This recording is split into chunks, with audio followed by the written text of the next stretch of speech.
ইনকিলাব মঞ্চের মুখপাত্র শরীফ ওসমান হাদির উপর হামলার পর দেশের রাজনৈতিক পরিস্থিতি উত্তপ্ত। এমন পরিস্থিতিতে প্রধান উপদেষ্টা ডক্টর মোহাম্মদ ইউনূস বিএনপি, জামাত এবং জাতীয় নাগরিক পার্টির শীর্ষ নেতাদের সঙ্গে বৈঠক করেছেন। নতুন এবং ফিরে আসা গ্রাহকদের জন্য নগদে চলছে ক্যাশব্যাক সহ প্রতিদিন হাজারো উপহার জেতার সুযোগ। হবে আশা আর ফেরা, সারপ্রাইজ সেরা। বিএনপির পক্ষ থেকে উপস্থিত ছিলেন স্থায়ী কমিটির সদস্য সালাউদ্দিন আহমেদ ও অবসরপ্রাপ্ত মেজর হাফিজ উদ্দিন আহমেদ।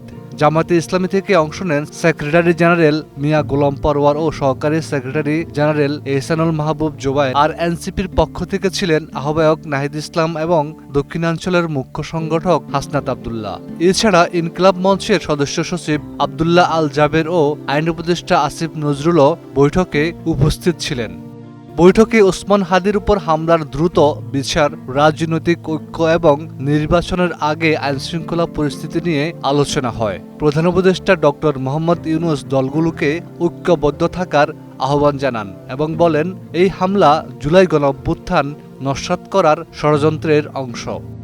বিএনপির স্থায়ী কমিটির সদস্য সালাউদ্দিন আহমেদ বলেন, এই হামলা বাংলাদেশের গণতন্ত্রের উপর আঘাত। আমাদের মধ্যে রাজনৈতিক বিতর্ক থাকলেও তা এমন পর্যায়ে যাবে না যাতে কোনো অপশক্তি সুযোগ নিতে পারে। তিনি আরো বলেন, নির্বাচনের আগে ফ্যাসিবাদ বিরোধী রাজনৈতিক দলগুলো ঐক্যবদ্ধ থাকুক এবং বিএনপির ভারপ্রাপ্ত চেয়ারম্যান তারেক রহমানের নিরাপত্তা নিশ্চিত করতে হবে।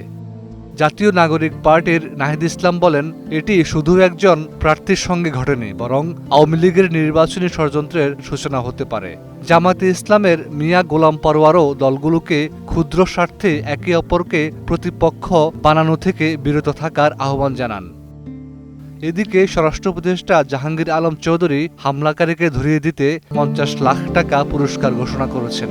বর্তমানে এভারকেয়ার হাসপাতালে চিকিৎসাধীন হাদি। চিকিৎসকরা শঙ্কামুক্ত নয় বলে উল্লেখ করেছেন।